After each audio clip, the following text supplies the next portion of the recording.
Welcome back to our channel farmers parent. Last class में हम लोग लैटिट्यूडनल ग्रेडियंट वाला जो कॉन्सेप्ट था बेटा, लैटिट्यूडनल और एल्टीट्यूडनल ग्रेडियंट के दोनों हम लोग कंप्लीट कर लिए थे। आज हम लोग पैटर्न ऑफ बायोडाइवर्सिटी के second concept species area relationship वाले कॉन्सेप्ट को आज क्या करेंगे, कंप्लीट करेंगे।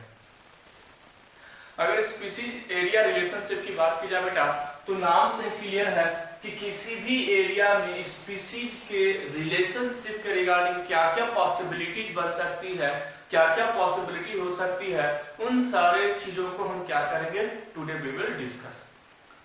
तो पॉइंट की अगर मैं बात करूं तो एक साइंटिस्ट है बेटा, there was a scientist that is Alexander von Humboldt. He was naturalist.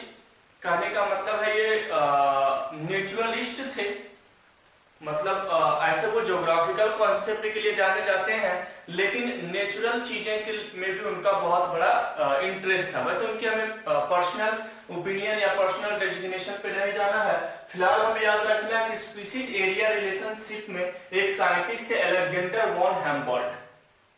Alexander von हेम्बोल्ट की अगर मैं बात करूं बेटा, तो इन्होंने क्या बताया कि जैसे मानकर चलो कि ये एक एरिया है, एरिया दैट इज ए, ये एरिया है दैट इज ए, ये हो गया एरिया दैट इज बी। उन्होंने ऐसे कंसीडर किए area that is C and area that is D. जैसे मान के चलो तुम अपने गांव की बात करो या अपने मोहल्ले की बात करो, अपनी कॉलोनी की बात करो, जिस भी टाउन में आप रहते हो, उसके बाद वो पूरे सिटी की बात करो, तो आप जहां पे रह रहे हो, जिस कॉलोनी में रह रहे हो, दैट इज एरिया ए, जो सीमित है, लिमिटेड है, उनकी स्पेस बहुत ही कम है। उसके बाद हमने टाउन को लिया, that is species B. Then we consider a district that is C and then we consider a state that is D, state और कंट्री। तो कहने का मतलब क्या है कि उन्होंने क्या बताया कि हम पहले अगर हम अपनी एरिया की बात करें कि हमारे पास लैंड, जैसे देखो यहाँ पर क्या है कि बहुत छोटी सी लैंड एरिया है, बहुत ही कम यहाँ पर एरिया है, दैट्स व्हाई वहां पर नंबर ऑफ स्पीसीज भी क्या होंगे, कम होंगे। जैसे मान के चलो ये स्मॉल एरिया है, that one is large area, that one is larger area and that one is largest area, है ना। तो small, larger and then largest area है, ये चार एरिया है। इन सबका अगर देखा जाए बेटा, तो एरियाज बाय अगर मैं स्पीसीज की बात करूं कि मान के चलो ए स्पीसीज में मान लो 20 टाइप ऑफ स्पीसीज रहते हैं ए एरिया में, मतलब हमारी कॉलोनी में बर्ड, एनिमल, माइक्रोब, सारे ऑर्गेनिजम्स मिलाकर के ऑलमोस्ट कितने होते हैं, 20 टाइप्स ऑफ होते हैं। अगर मैं बी में जाता हूं तो भाई एरिया बढ़ गई, पूरे टाउन की बात हो रही है, तो हो सकता है स्पीसीज बढ़ेंगे। मान के चलो स्पीसीज यहाँ पर कितने हो गए, 30। अगर मैं पूरे डिस्ट्रिक्ट को कवर कर रहा हूं तो और एरिया बढ़ गया, तो एरिया बढ़ने के कारण यहाँ पर क्या हो गया भाई, तो 45 स्पीसीज के नंबर कितनी हो गई, 45। और एरिया बढ़ेगा तो देखो इन्होंने क्या बोला कि जैसे जैसे एरिया बढ़ते जाती है वैसे वैसे number of species will be also increase according to increase in their area. यानी कि एरियाज के इंक्रीज होने में या होने के कारण क्या होता है बेटा, नंबर ऑफ स्पीसीज भी क्या होते हैं, इंक्रीज होते हैं according to Alexander von हेम्बोल्ट।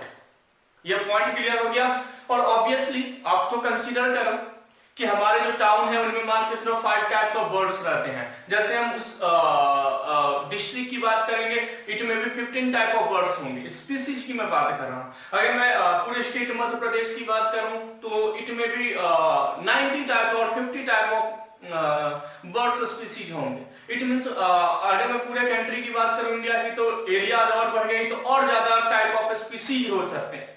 Is this clear? तो यहाँ पर उन्होंने क्या बताया कि जैसे जैसे एरिया बढ़ती है वैसे वैसे क्या होते हैं, नंबर ऑफ स्पीसीज भी इंक्रीज होती है। That is species area relationship. जैसे जैसे एरिया बढ़ेगी वैसे वैसे स्पीसीज बढ़ेगी, लेकिन एक लिमिट टाइम तक, एक लिमिट एरिया तक। ऐसा नहीं है कि हम बढ़ाते जाएंगे और स्पीसीज बढ़ती जाएगी, नहीं। फिर एक लिमिट हो जाएगा कि भाई इंडियन बायोडायवर्सिटी में टोटल वर्ल्ड का 8.1 है, उसके पास इतना चाहिए, आप एरिया कितना भी उड़ा लो आपको उससे ज्यादा स्पीसीज नहीं मिलने हैं, क्योंकि स्पीसीज तो हमने कितना बताया कि 7 to 8 मिलियन है। और अगर 7 to 8 मिलियन स्पीसीज अगर इन्वेंशन हो जाता है, उनकी डिस्कवरी हो जाती है, इनका नॉमेनक्लेचर हो जाता है, तो एक समय के बाद जरूरी थोड़ी ना कि पूरे वर्ल्ड में वो है, हो सकता है किसी लिमिटेड एरिया में ही हमें उतना मिल जाए। तो उनका क्या कहना है कि जैसे जैसे एरिया बढ़ी, स्पीसीज बढ़ रही थी, लेकिन ऐसा भी टाइम आया कि एरिया तो बहुत बढ़ गई, लेकिन स्पीसीज में बहुत बड़ा बदलाव बनाते हुए मान के चलो 48 हुआ, जबकि यहाँ होना क्या चाहिए था, तो यहाँ कम से कम यहाँ पर 60+ स्पीसीज मिलने चाहिए थे। तो उन्होंने क्या बताया कि एक टाइम पे जाकर के वहां पर रिग्रेशन हो जाता है। इट मींस वहां पर नंबर ऑफ स्पीसीज जो है बेटा वो क्या हो जाते हैं, कम हो जाते हैं। समझना पॉइंट में बेटा, बहुत बहुत इंपॉर्टेंट कॉन्सेप्ट है स्पीसीज एरिया रिलेशनशिप आपके 12th बोर्ड के एग्जामिनेशन के लिए। ग्रेटिट्यूडनल, लैटिट्यूडनल और एल्टीट्यूडनल तो हमने concept already we have discussed. तो टुडे जो हम लोग डिस्कस करें स्पीसीज एरिया रिलेशनशिप, उस पर भी मैं बहुत अच्छे से कमांड करना, we have to focus on this concept also. तो यहाँ पर मैंने आपको बताया कि अकॉर्डिंग टू अलेक्जेंडर बॉन हेम्बोल्ट, उन्होंने क्या बताया कि एज पर as increase area species number of species will be also increase. उनका ये स्टेटमेंट है, चाहो तो आप लिख लो कि एज पर as increase area number of species will also increase but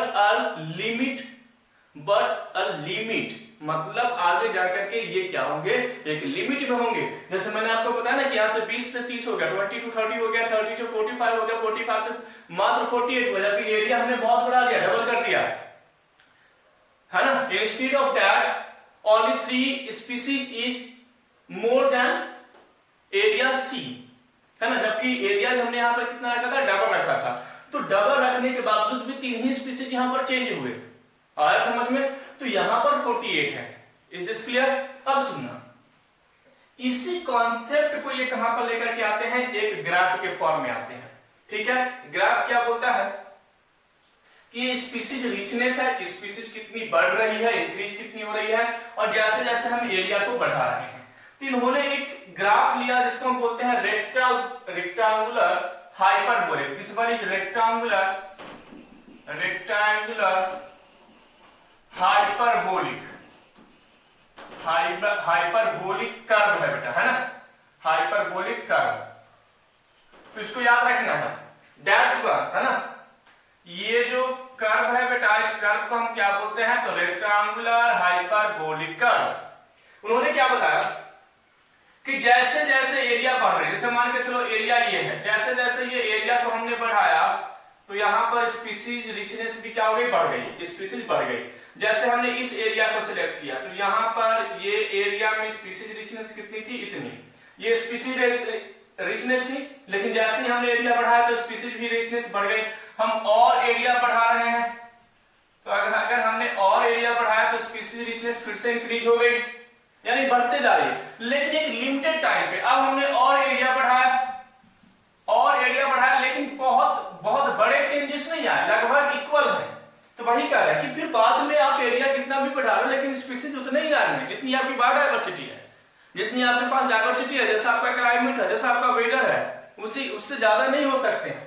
तो उन्होंने क्या बताया कि इनिशियल स्टेज में जब हम इनिशियल लेते हैं, किसी एक एरिया को टारगेट करते हैं, उसके एक कॉलोनी को टारगेट करते हैं, उसके एक डिस्ट्रिक्ट को टारगेट करते हैं, तो उस केस में डिस्ट्रिक्ट टू स्टेट जाते हैं तो स्पीसीज की नंबरिंग बढ़ती है स्पीड से। लेकिन अगर हम कंट्री टू कंट्री वेरिएशंस करते हैं या तो और अलग इकोसिस्टम को कंपेयर करते हैं, तो एक टाइम पे वो जो है वो बहुत बड़ा चेंजेस नहीं आता। जैसे मान के चलो इसको और हमने इंक्रीज किया कि चलो हमने एरिया और बढ़ा दिया, एरिया का नाम क्या रखा, ई। अब यहाँ पर हो सकता है 49 ही हो, नंबर ऑफ स्पीसीज कितना हो, 49। तो देखो हमने एरिया पूरा बढ़ा दिया, लेकिन 48 to 49 एक एक्स्ट्रा स्पीसीज मिला। तो हेम्बोल्ट का ये कहना कि एक टाइम पे जाकर के ये जो स्पीसीज रिचनेस है वो क्या हो जाएगा, स्टेडी स्टेट में आ जाएगा। स्टेडी स्टेट का मतलब है कि वो कांस्टेंट हो जाएगा, तो बहुत ज्यादा चेंजेस देखने को नहीं मिलेंगे। That is rectangular hyperbolic curve related to species area relationship, कि जैसे जैसे हमने बढ़ाया, इंक्रीज किया, वैसे वैसे स्पीसीज रिचनेस बढ़ रही थी, लेकिन एक टाइम पे जाकर के वो कांस्टेंट हो गई। अब ये कांस्टेंट ही है ना, चाहे आप एरिया इधर कितना भी बढ़ाते चले जाओ, लेकिन ये कांस्टेंट ही रहेगी। Is this clear? नेक्स्ट, अच्छा, उनके लिए उन्होंने एक इक्वेशन दिया, S = CA⁴ Z।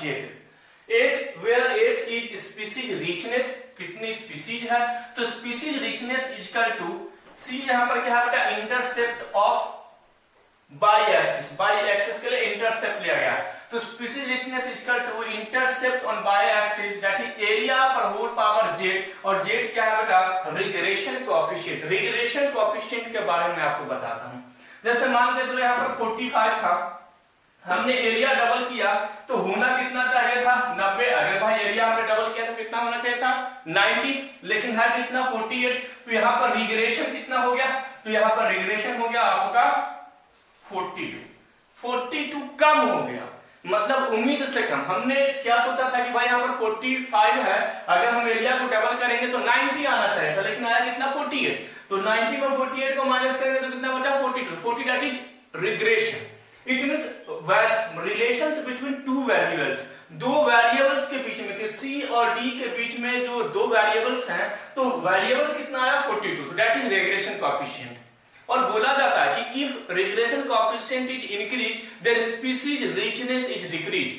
यहां पर देखो, यहां पर 30 था और यहां पर 45, तो यहां पर कितने होने चाहिए था, 60 होने चाहिए थे, यहां पर कितने होने चाहिए थे बेटा 60। अब बताओ होना कितना चाहिए था, 60 हुआ कितना 45, तो कितना रिग्रेशन कोएफिशिएंट है, माइनस करोगे तो 15 आएगा क्या, तो यहां पर स्पीसीज देखो 15 रिग्रेशन को 15 रिग्रेशन कोएफिशिएंट है और यहां पर रिग्रेशन कोएफिशिएंट 42 है, तो यहां पर स्पीसीज रिचनेस ज्यादा है, 30 to 45 हो गया, यहां पर रिग्रेशन कोएफिशिएंट ज्यादा है, इसलिए यानी कि स्पीसीज रिचनेस क्या हो गई, कम हो गई। तो एक स्टेटमेंट अभी मैं बताऊंगा जो बहुत इंपॉर्टेंट है कि if regression coefficient will increase then species richness is decrease. इस स्टेटमेंट को आप अपने कॉपी में लिख लेंगे, है ना, if regression coefficient will increase then regression coefficient then species richness is decreased, है ना, if regression coefficient will increase then species richness will be decreased। इस पॉइंट को आपको अच्छे से लिख लेना। तो चलिए, ये तो इन्होंने क्या दिया, हाइपरबोलिक रेक्टेंगुलर के लिए इन्होंने दिया स्टेटमेंट।